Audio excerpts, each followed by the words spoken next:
Working in the classic theater, I often talk to dead playwrights, but not live ones. So it's such a pleasure just to be in the presence of David, who is joining us for this weekend. And I guess to maybe ask the oh-so-obvious question, maybe you all know, David is a graduate of the University of Chicago. I understand that you actually grew up here and had the first 2 years of your life in Chicago, and came back as an undergraduate and graduated in? English. And what year? 91. 91. And then you wrote proof in what year? 2000. 2000.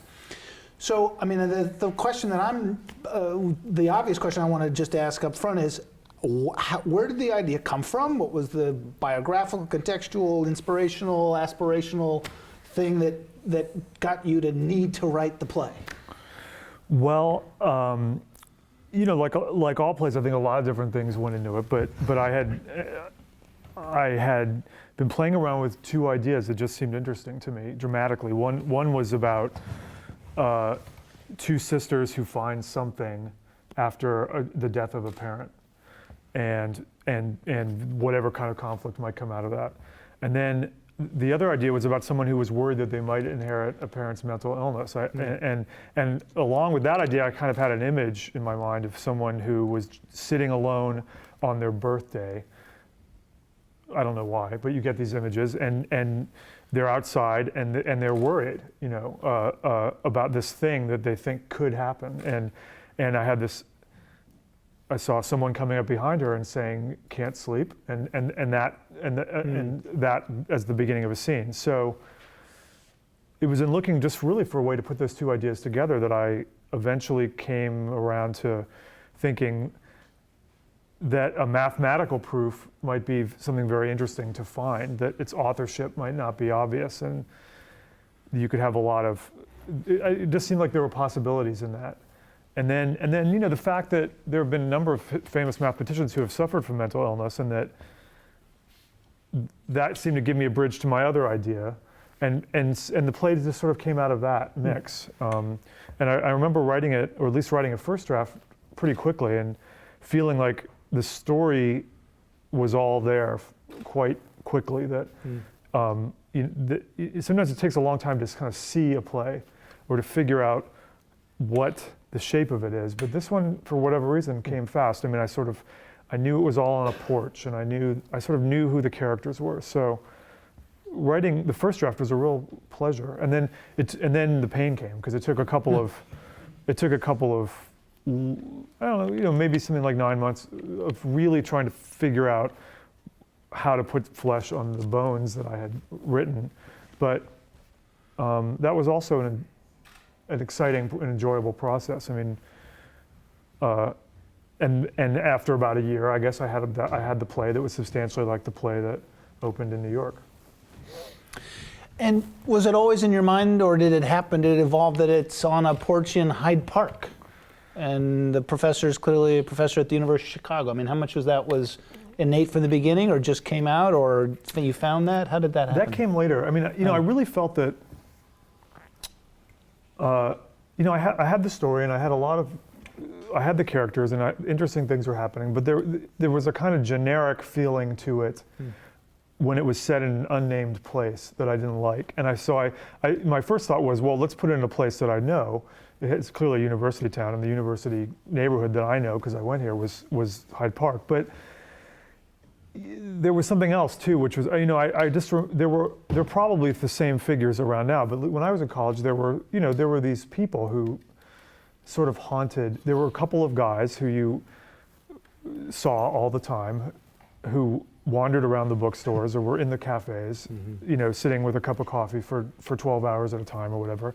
And they would have these big tote bags full of papers, and these rumors would accrue around them. And usually the rumors had to do with their being these incredibly brilliant prodigies in their youth, and who had then slipped off the rails, and they were still sort of haunting the neighborhood. And you know, that's probably a phenomenon that most university towns have, but it seemed very Hyde Park to me. It seemed of a piece with the kind of like melancholy, pressureful, intellectual environment here, and that was the dad. I mean, that was the person that the character that I was already writing. So it felt that the play really belonged in Hyde Park. And once I put it here, I felt the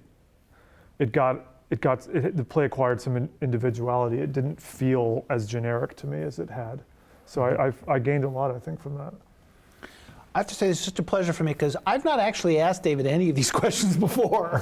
So for me, this is incredibly valuable because, of course, we're producing it at Court Theater in the spring. So I'm just going to keep asking these questions, and I hope you find it interesting because I'm finding it incredibly helpful for our production. Why math? I mean, was there? I mean, you said the mathematical proof thing and the madness or the question of mental stability in relation to math, or was that something that came from some biographical event, or just, I don't know, how did that become so central? Well, I knew math. I had friends who were mathematicians when I was here, and I was always interested in them. I didn't do, I have no talent for it. I had to take freshman calculus, and I got C's, I guess, and but I was always interested in the people for whom it was really easy, and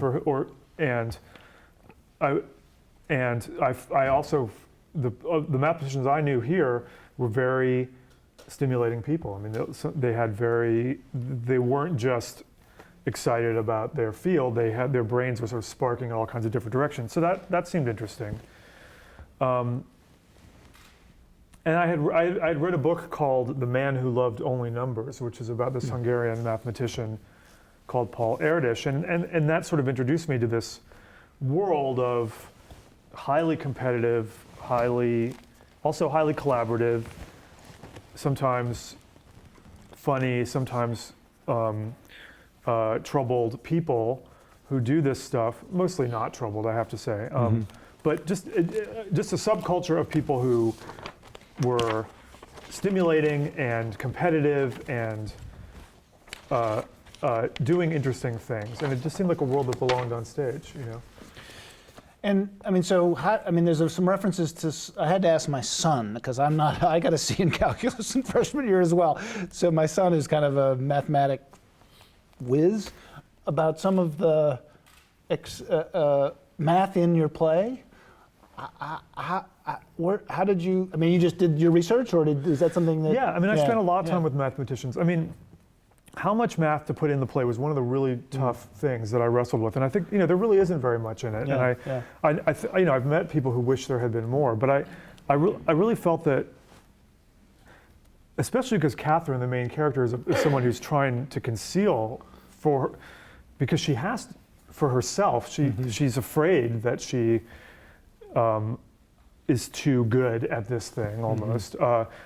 There wasn't in a way that demanded that since she is withholding her genius from other people and from herself, that required me to hold back with the math. But also I just, I think that's what I wanted to say. Cool. But yeah, I mean, I guess the sort of big question of like whether or not you identified what is the proof that she has solved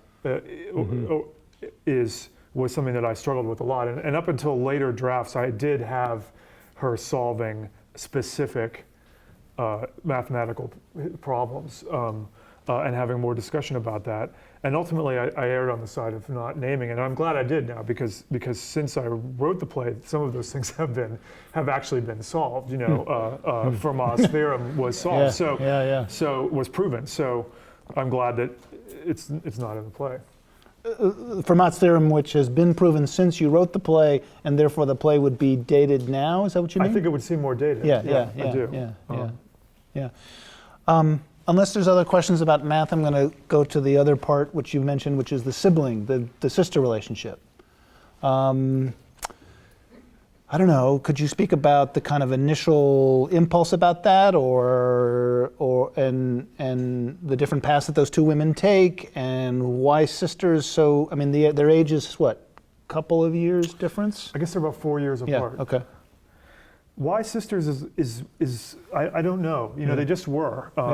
Sometimes characters just appear and that's what they are.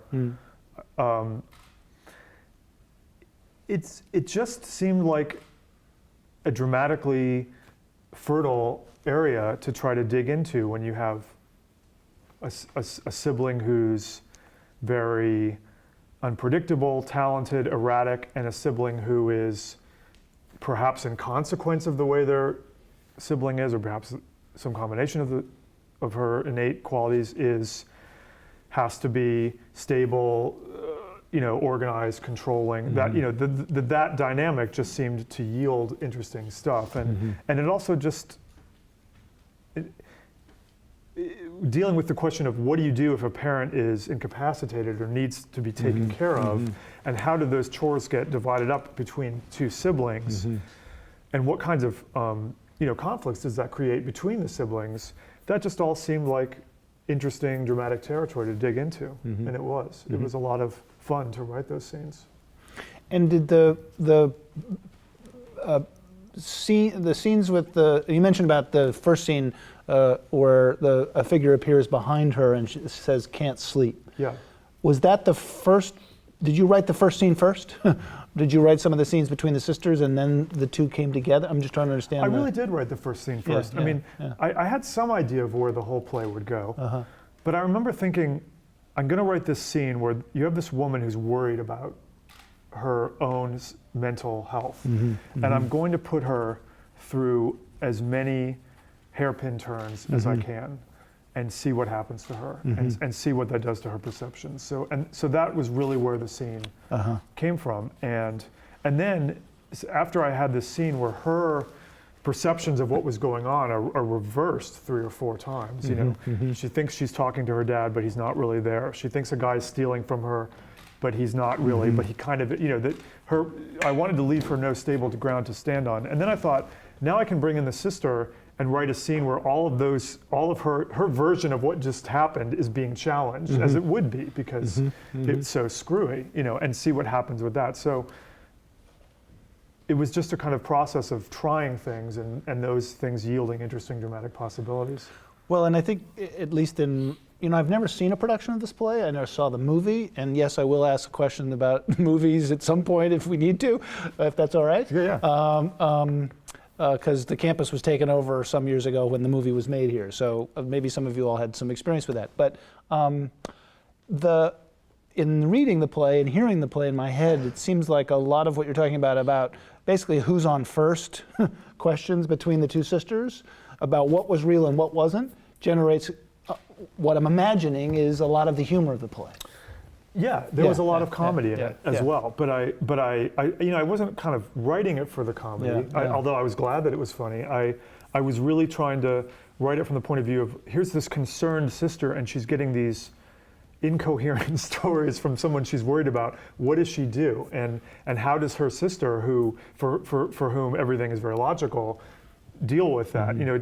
It was just fun or interesting writing, dramatic writing that came out of the situation, Cool. which is always what you're kind of looking for. Cool. I want to. You and I spoke just a moment ago about the question that you wanted, the thought you wanted to share with me about approaching a production of the play. Could you talk about that? I mean, basically, I said, David, actually, you volunteered, which I was so happy about. He says, well, the one thing I want to tell you about Proof is this. Would you mind? Well, no, I mean, I've seen a lot of productions of this play, and I've seen them in a lot of different languages and things like that, which is always interesting. And I've seen more or less naturalistic productions, and I've seen it work in a bunch of different ways. I guess my feeling is that the play works best when it plays against some of I think the sentimentality that's inherent in the situation. I think maybe one of my faults as a writer that I can get a little wet, perhaps. I try to avoid it, but I've liked the tougher, emotionally tougher productions, and I've liked productions where she is as fierce as she needs to be in defending her perspective, her territory, whatever it is, and I just felt that the play sometimes can get into trouble when an actress, for example, feels worried that we're not going to like her, or worried that we're not going to believe that she loves her dad, or something like that. So that was sort of my note. Yeah. I do want to talk a little bit about some of my thoughts about the play to see if what you think Yeah. as we're preparing for our production. But before I go there, is there any question anyone else has for David about the genesis of the play or anything? Yes, please. I have a lot of questions. I'll Let's just make it one. Let's see if we Yeah, have time yeah. later. I was curious, throughout your discussion, you said siblings, siblings, siblings. Well, the overwhelming majority of mathematicians are male. So I was curious, I mean, I've seen 4, 5, 6 different productions of the play. I think it works terrifically with sisters, but I wondered if you ever even considered the possibility of brothers or brother and sister. Because, and I wondered if the dynamic there was that the relationship between sisters tends to be different than the relationship between brothers. I also wondered if it could have something to do with the skepticism of Catherine's mathematical ability would be accentuated if she's female rather than male. So I'm just wondering what. Yeah.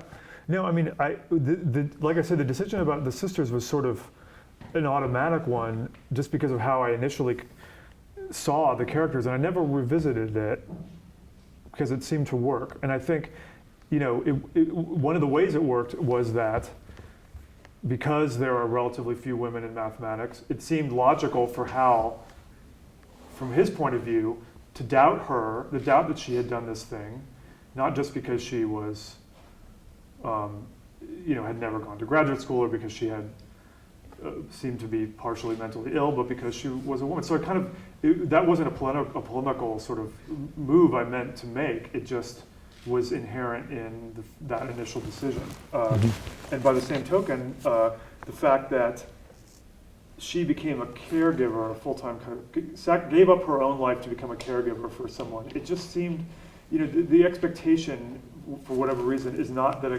guy would do that, you know. So those were just things that I got for free in a way as a result of that initial decision to make them sisters. Cool. David, anything else you want to say about the genesis and the impulse and where it came from? Have we kind of? No. Yeah. Sure. Yeah. Okay. Well, I'm going to just take a leap here because we've literally have not spoken about it, and just share briefly about why I wanted to do the play and how we're proceeding in pursuing that desire. And I'd love to hear your response, although I'm a little nervous, particularly with all of you sitting here. But we're going to take the leap anyway. Okay. We're going to set the play underwater. It'll be done in scuba gear. Right. Well, I mean, again, I'll be completely open about the impulse and the process. As some of you may know from the work that you've seen at Court Theater and the particular productions that I've done, this is not an obvious play that Charlie would direct. Why do I say that? Because it seems on its surface as perhaps a more, and these are words that are very challenging and difficult, but more literal, realistic, naturalistic, I don't know what you know, somewhere in the more that realm. And I had read the play when it was first produced, and thought it was a fabulous piece of writing, but I did not find emotionally yet a way that could compel me to go, I have to do this. And in choosing the work that we produce at Court Theater, there's always got to be that sense of absolute necessity. And often it's absolute necessity that comes from an emotional response that is hard to articulate, but you just feel it when you feel it. So, about 2 years ago, I reread your play, and I, at the end of it, found myself just, I'm feeling it again, shuddering with emotion as she opens up and says, I think in the current text, tell me, the last words are, let's see, or? She says, here, I think. Here. And it completely surprised me that I had that strong of an emotional response. So I thought, well, I've got to do this play now and start to figure that out. And so here's my current way of thinking about it, but this is all a journey for me as well.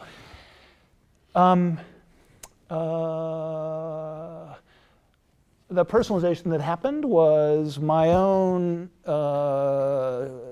titanic life or death extrication of my identity from my primary parent, which was my mother, and she died in February of 2008. I mean, I'm still in that extrication, but there was clearly, because she's no longer manifest, there was clearly a ripping transformational moment that happened. And then similarly, there was an identity, or it sounds self-serving, but I'm going to say it anyway.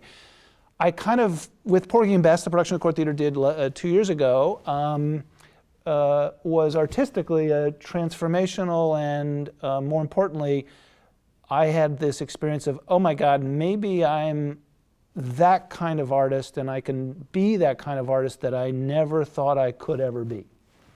So both of these things about identity were ripping and transformational and horrifically painful and exhilarating and challenging, and something about the journey that Catherine goes on in your play felt to me, I resonated very deeply with that sense of identity and figuring out who she was and is and might be when at the end she says, here. Does that make sense? Yes, I think, I mean, I do think that she, that is the journey that she's on in the play, that she has to disguise the thing that's most central to her and distinctive about her, which is her passion for this, for this stuff and her talent for it, her exceptional talent for it. And she has to disguise it because she's so fearful of it, because she thinks that, if she has this aspect of her father's legacy, she very well may also have the danger, the illness that goes along with it, and so the play is a kind of struggle for her to separate those two things. And I think at the end, at least for that moment, as a result of everything that's gone on in the play, she's decided to take the risk of embracing, and claiming ownership of this thing that she's accomplished. I don't want people to feel that she's going to be okay, that could happen in the future, that everything's all right now, but just that afternoon, she's going to say, we can look at this together. So yeah, that resonates with me. Cool. I'm really thrilled to hear that, and also because it therefore felt, well, we all throughout our lives have some process of that extrication from parent, identity of who we are individually and unique in our own, and terrified about that how much are we like our parent or not, I mean so the ideas of the piece for me became not just personalized, but timeless, universal, classic. Great. Well, I mean,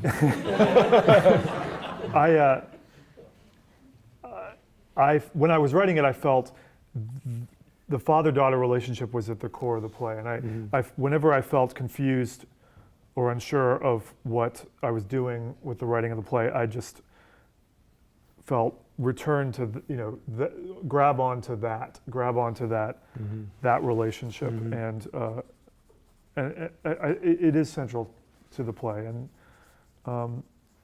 I think most people have some very deep ambivalence about what they get from their parents and what is good and what is not good, what is useful, what is painful, what they might have and pass on to their own kids from their parents. So that just seems that feels very close to me.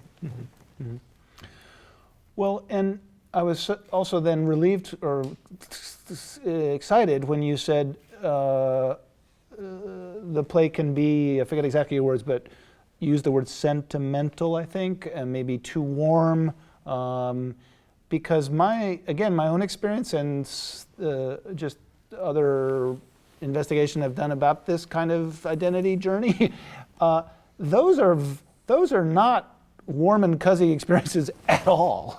Those felt to me like I was being ripped apart. Those Yeah. felt to me like I wouldn't survive. Those felt to me like I wish I'd never even begun the journey of change or identity. It was so much better to live back in the other play. You know what I mean?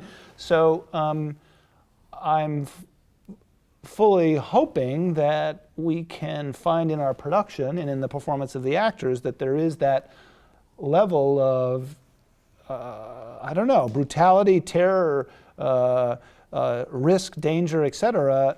And therefore there's nothing sweet and warm about it at all. Well, one of the reasons that Mary Louise Parker worked so well in the original production has to do with her, Yeah, which is that, I mean, she really doesn't care if anyone likes her, which is a good thing. And and it was extremely good for this role. And by the same token,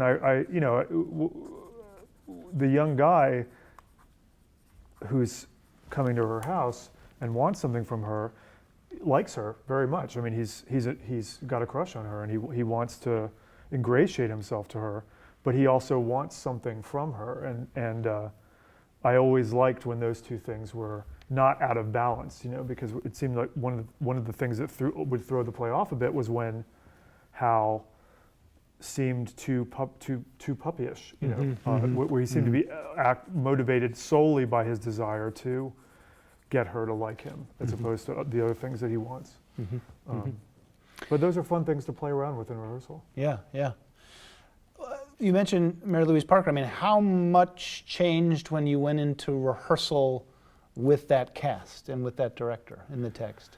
Not a whole lot. Yeah. I mean, when I wrote the play, I really didn't know. I'd had one full-length play produced professionally, but I didn't know if anyone would do this play, and I thought there was a possibility that I might end up producing it with friends or doing it at a small theater company. So I wrote it to be done. I mean, this kind of set was similar to what I think I imagined as a possibility for the first production of the play. Very simple. And it ended up getting a very large, lavish, or at least fully, we had a whole house, and it was very realistically created on stage. And Dan Sullivan, the director, is also a director who works extremely meticulously from very realistic details. So, someone is going to make a cup of coffee.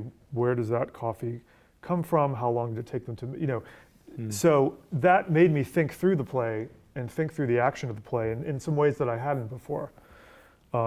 But otherwise, the play didn't change so much in rehearsal, apart from some cuts and things like that. About the house, I think it's a specific house in Hyde Park that I know.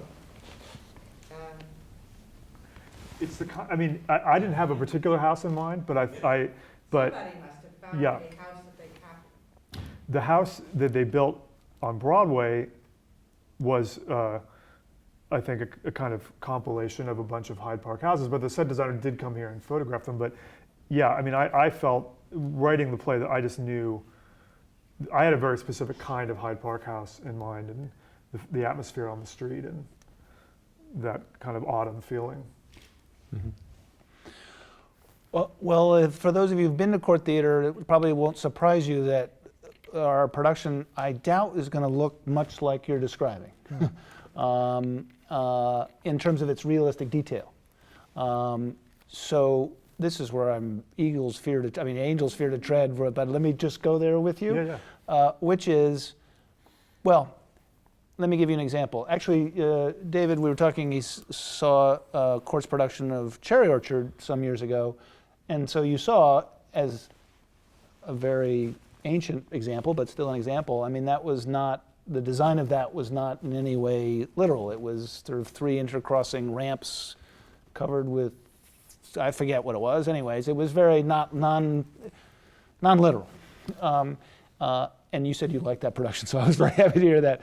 But more importantly, production of Glass Menagerie, which some of you may recall, in which the set, unlike the very traditional production that the original production was like, Joel Melzinger's original design, which was this incredible piece of beautiful, realistic, gauzy, sentimental world, right? and our choice was, well, the play is a memory play, and it's about how does these memories come back. And so after a long journey, it's much too simplistic to just blurt it out, but I'll blurt it out, which is that the set was essentially a bright yellow kind of box and cage, not cage, but a platform and grid. And then all of the objects of the memory were then in heightened contrast to that world. And one could say it was heightening the effort of these memories, and one could say it totally destroyed the play, right? But that was the intent. So I guess what I'm really asking is, we're really struggling in the design because it seems so much gotta be a porch, right? And I, out of a pure provocative just challenge, just to see where we might go, I said to the design team, well, let's say we know what it's not, and it's not a porch. Now, 8 or 9 design meetings later, we're still struggling with this question, because how can it not be a porch? Yeah. I don't know where it's going to end up, but right now it has kind of the skeletal shape of a porch, but is a space in which, and I don't mean this in any way literally, so I hope I don't scare certainly you or anyone else from coming to see the production, which is Catherine is down center, the daughter, and everyone kind of comes down stage sort of at her and disappears and comes in and out like in the very first scene. There's this whole question of, is the father there? Is he real? What's going on? What do you think? What makes you interested about what makes you interested in that, or what should you warn me against doing, going down that path, or? Well, I mean, what? if I hated it, I wouldn't say it here, I don't think. Well, we'll talk later then. So I'm sort of limited in my range of responses, but no, I actually think that's a very promising approach. I mean, the play has been done with very realistic sets, and it works that way, and I would love to see if it can work in other ways. So nothing you said alarms me. Well, frankly, David, I thought, well, he's certainly seen a lot of versions of that set, right? I mean, you must have seen, right? Now, we're not doing it to please you. We're doing it to try to serve the play as best we think we can, right? I hope you're pleased, but so I'm also relieved to hear that nothing I've said so far makes. Well, you'll tell me later. Yeah. Well, I mean, I've struggled with this a bit because I've never really exercised that much control or supervision over other productions of my plays, and we were talking earlier. I directed an Edward Albee play about a year ago, and Albee was extremely closely involved to a degree that really surprised me. And I've been there. Yeah. But it made me sort of wonder why I didn't do more of that.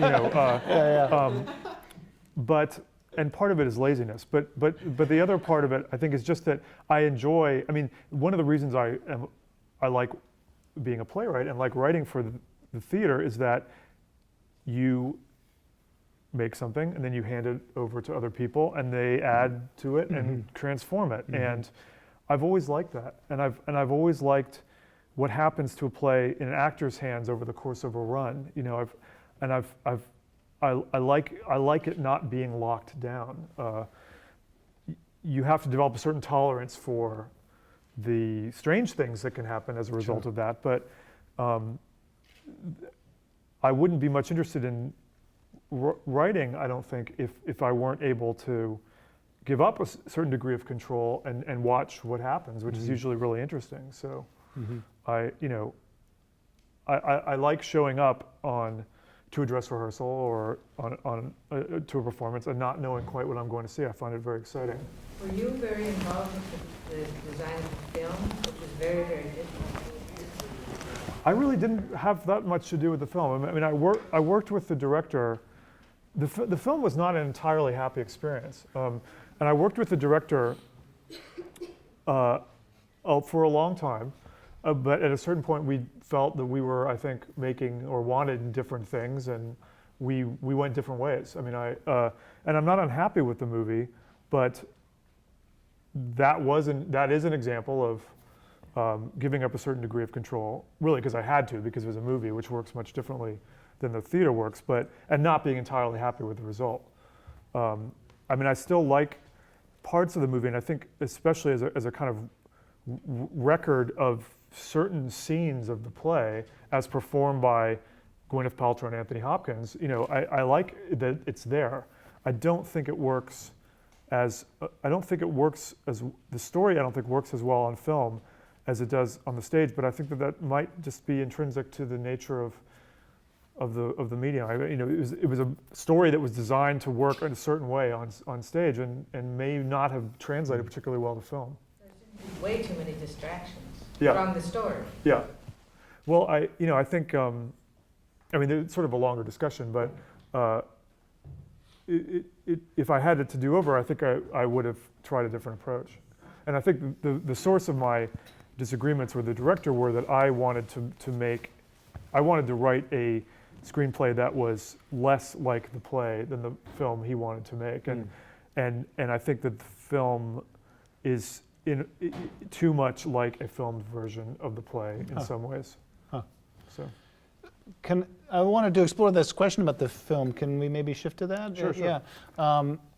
So how did that work? So you had this Pulitzer Prize winning play, huge success, and then someone said, hey, I want to make a movie of it. It was very complicated. I mean, one of the, I don't know if people know that the fundamental difference between writing a play and a film is that for the writer, is that you own a play, you own the copyright of the play, and no one can change it without your permission. And when you have a play produced in a theater, they are not buying the play, they are optioning the right to produce it, but you retain the authorship of it. And the opposite is true of the movies, so that you sell your thing to the movies and then they can do whatever they like with it.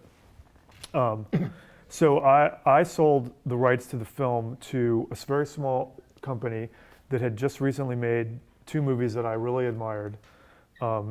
You Can Count on Me and Boys Don't Cry. And it seemed we were going to make a very low budget film. And they had trouble with I wrote several scripts with the director and we had trouble casting it. And I think that the producers began to feel that director was not inspiring confidence in the kind of actors they wanted to cast and so forth.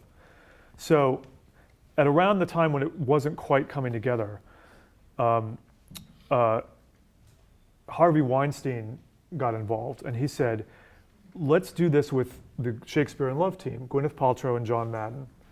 And that seemed to make a lot of sense.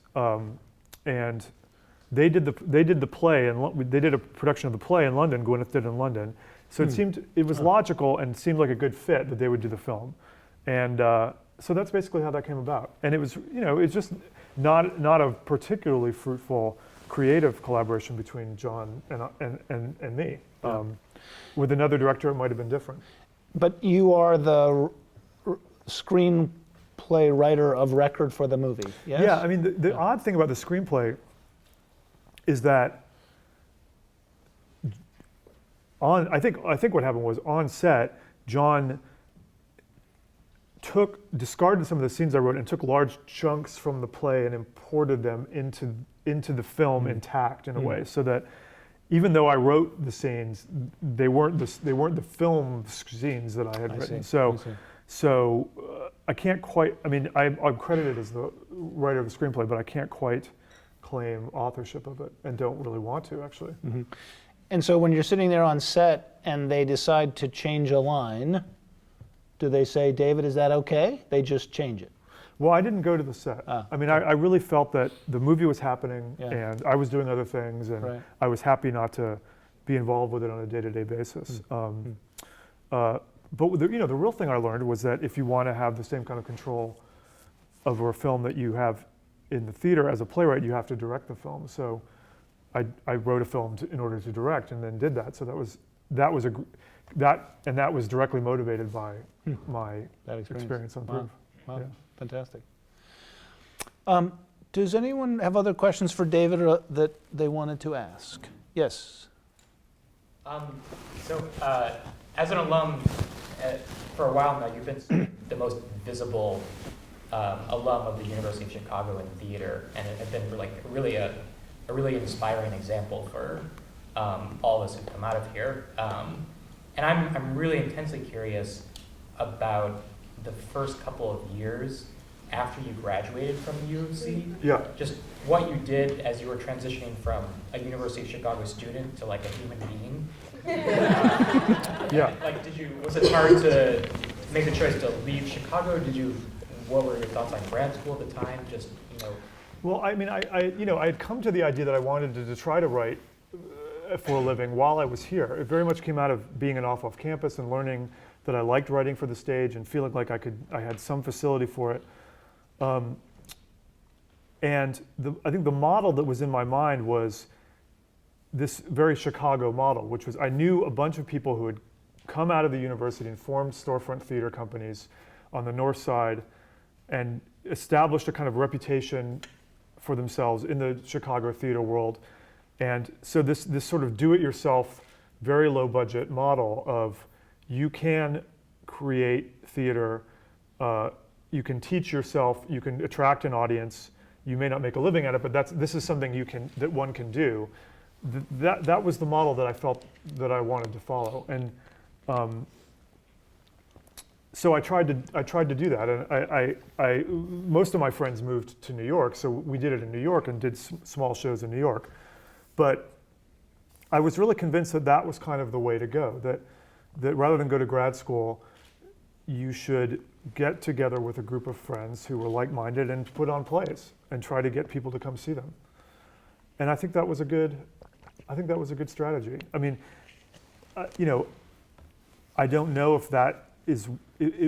I don't know if I would have been able to establish a professional career in any other way. And I always try to emphasize when I talk about this that I had tremendous, doubt and fear and worried that I was making a bad choice. And I was, I always had regular day jobs through this entire process, and was worried that I would wake up in 15 years and find myself still in the temping job that I had taken out of school and things like that. So it wasn't anything I did without a lot of fear and doubt, but it was also something I did with a lot of pleasure because there was nothing more fun really than putting together these ramshackle shows and feeling slowly like we were figuring out a little bit about how to make theater.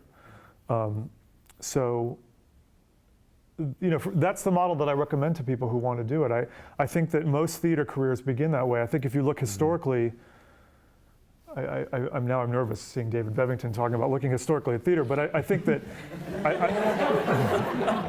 I think that most playwrights came out of companies, and most theater careers were built out of out of theatrical collectives of various kinds, where people did what they could do, and eventually that, for some people, that grew into a profession. And I think it still mostly works that way today. Thank you. Mary. I'm curious about the process of turning a story into a play, particularly since you talked earlier about the story came first and then you wrote the play. Is that akin to writing lyrics and setting it to melody? Did you always start with the idea that you wanted to create plays as opposed to narrative fiction? I'm just very curious. Why plays? I started writing plays because I was in this sketch comedy group, and so the first writing really that I ever did was these short, review sketches, which was a very good training ground. I've never written fiction. I don't know if I could, but again, I like the sort of craft, or I like the collaborative craft aspect of working in the theater. I like going to rehearsal, and I like making something with other people. So I think that part of the impulse comes there. But I also feel that each play gets written differently. My last play, which is called The Colonist, was written. I felt that the story came very late. I had this subject, and I had lots of ideas and I had ideas for scenes, but finding the center of the play it took a long time, and I realized sort of halfway through writing it that you every time you do something new, you really kind of have to invent a process for that thing. Hopefully you carry some skills and experience from piece to piece, but in a lot of ways you're starting over every time, which is a horrible feeling. But it keeps things interesting. Please, in the back. Could you talk a bit about how the play develops structurally? Because like Charlie was saying, it's very realistic, it's very naturalistic, and yet it begins with this memory or imagination of Catherine's. Yeah. And then Act 2 obviously begins with a flashback. So do you want to talk about that a bit and why you made the choices you made? I think that came about. I mean, again, the first scene I did have this idea that I'm going to put her on a kind of roller coaster. So the idea of the conversation that then turns out not to be real was part of that. And then I had this character of the dad who was now dead, but I wanted to keep him in the play. So, there are a limited number of choices.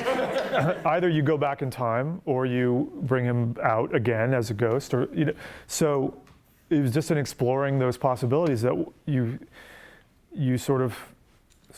I don't exactly remember this, but I think it was something like, well, what if we go back in time? What would we see, and what could we learn, and what could we explore that might be useful in other aspects of the story? So you just discover things.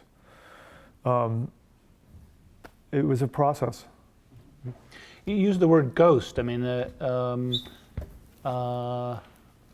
because as you said, I mean, you can read that scene and you can interpret who that character of the father is at that moment. Do you have a clear set idea? Not set idea, but I mean, how would you define that character in that scene? Well, I guess I think of him. I mean, if I were directing the play or directing that scene, I think I would encourage the actress to think of it as not as a supernatural manifestation that she's actually engaging with, but as some kind of imagined, presence that arises out of a deep need for her to talk to him and to hear back from him. I mean, I imagine that the things that he's saying to her are the things that she knows she should be saying to herself. So I think it's a memory, I guess. Well, and the structure is I've been just getting more into the detail of the text. There are a number of times when she's sitting on the porch and people arrive, right? So there's a sort of a leitmotif of arrival that makes some of the things you're talking about very useful. Yeah. I have nothing to add to that. Okay, go. Cool. Yes, please. Two questions. You've kind of touched a little bit on both in different ways. One is you talked about making these ramshackle plays in New York, and I thought one of the fascinating things about Proof is that you can do it you can do it very low budget. College students can do it on their own. You can do it in a university, but with student actors. You can do it on Broadway and build the whole house if you need to. You can make a movie out of it. So it's kind of, I think of Proof as kind of proofs that it has these different iterations and lives. And so I was just curious, kind of what it feels like to kind of have the flock of them, or have something that's so versatile and yet still has a core identity to it. That was the first question. The second question was actually about the Hyde Park University intellectual world setting, because I think it's a fascinating play of ideas that doesn't happen in the university, but the university is implied and present, and sometimes in its own ways has failed in a way maybe that a porch doesn't fail. And so I was curious about the relationship between the formalized, professionalized world of ideas and its extensions, perhaps it's more Maverick extensions. Well, I mean, the first question, I guess, I'm not sure, apart from saying that I'm grateful that it's been able to have the life it's had, and particularly that as a result, I think, of the ages of most of the characters, that it gets done by a lot of acting students, and that they've used the play, that it gets used a lot in acting classes and as a way of, as an acting exercise, which is not something I intended, but has happened. I just feel lucky. I can't say that I don't have mixed feelings about it, because I have other plays that I think are as interesting or as good or better, but nevertheless, it's the play that, for some of the reasons you mentioned, has gotten the widest audience. So I can't be anything but grateful for that. Yeah, I'm not sure what else to say about the Hyde Park connection, apart from just feeling, like I said before, that I needed it to escape what seemed like a kind of generic version of the play in its earliest iterations.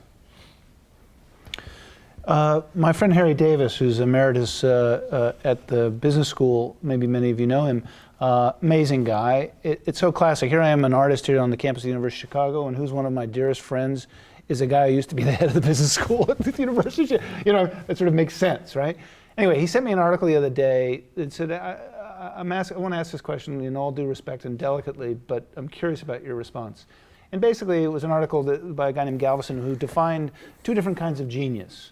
And one is, and when we can all fill in whatever area in the art world, there are many examples, I won't try to do that, but one form of which early in their career, early in their artistic expression, they have a phenomenal, transformational, unique, artistic, whatever they do, thing that changes their genre, that gives them huge acclaim on a very early part of their career.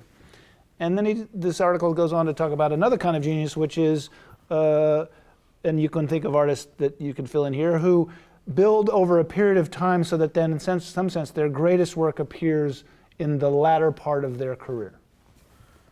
Can you be both? Well, there. I'll take C. I guess my real question is, do you feel that at all? Namely, you had this incredible, phenomenal success relatively early in your career. What's that like? How do you think about that at all? Is that you even think about that? Yeah, no, of course I think about it. I mean, I just see it as this enormous blessing. It essentially gave me a career, and has allowed me, at least so far, for the last 10 years or whatever, since Proof, to be a professional writer and support my family, and mostly only do work that interests me, which is an astounding blessing. Yeah. It's a rare thing that I don't take for granted. Sometimes, of course, yes, I feel frustrated that Proof is so central to my reputation, but I think that's a small price to pay for the other opportunities it's given me. Cool, great. We only have a few more minutes, or a couple minutes. Anyone have other questions for? Yes, please, in the back. Yeah, as a playwright, relating to this play or to other plays that you've written, do you encounter roadblocks when you're writing, places in the play where you come to and you just don't know where the play is going or what needs to happen in order to make it feel complete, or even to take the next step? And when you encounter those, what do you do? I encounter them all the time. Usually what I feel like is that I have, sometimes what I feel is that a play happens when you have about 5 or 6 pieces that work together in the right way.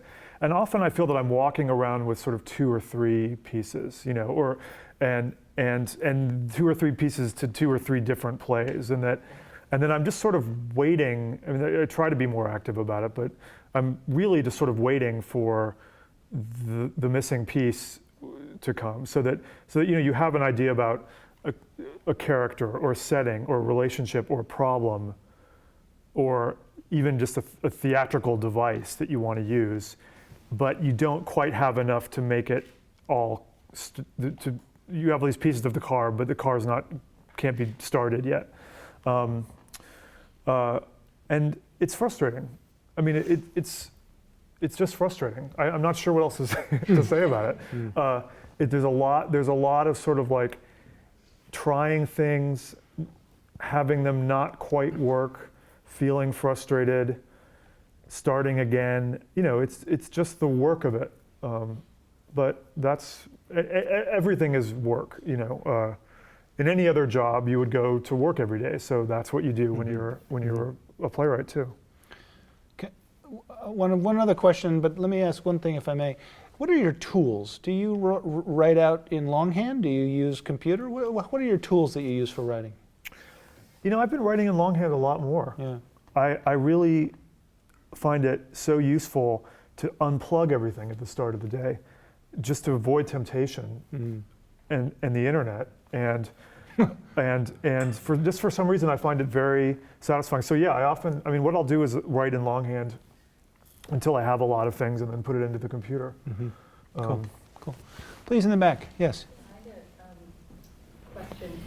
I was really struck by something that another playwright said. It was David Auburn, who wrote Good People at the Steppenwolf. He said that he was aware that English playwrights often wrote about class, but it wasn't an issue that was addressed in American theater.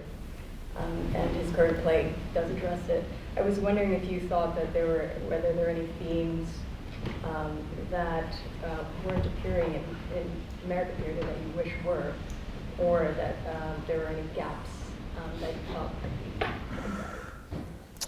I'm always a little puzzled. You know, there will often be this sort of like a playwright will give a speech about how, you know, the American theater needs to deal with X, you know, I don't quite understand that impulse. I just think that a writer has to write about whatever animates their creativity, and I don't know how else to sort of choose one's topic. I can't imagine sort of like looking at the landscape and feeling like this is lacking. I think it comes out of, and by the way, I know David very well, and I think that play deeply came out of his experience. So I'm not saying that he's saying that, but I think that, I think that I find it hard to imagine writing a play because I thought that there was a lack of that kind of play in the world. Great. Well, I want to please encourage everyone to come see the production of Proof that is in this room, on this set, and encourage you to also continue to do as much as all the activities here at the Logan launch. I also, of course, have to say that I hope all come see Court Theater's production of Proof. I hope David comes to see our production of Proof. But most especially, I just want to thank you, David, for this conversation. It's been invaluable to me. I hope enjoyable for you, and how just open and honest and transparent and sharing and generous you've been. I just thank you so much. So thank you, David. Thank you very much.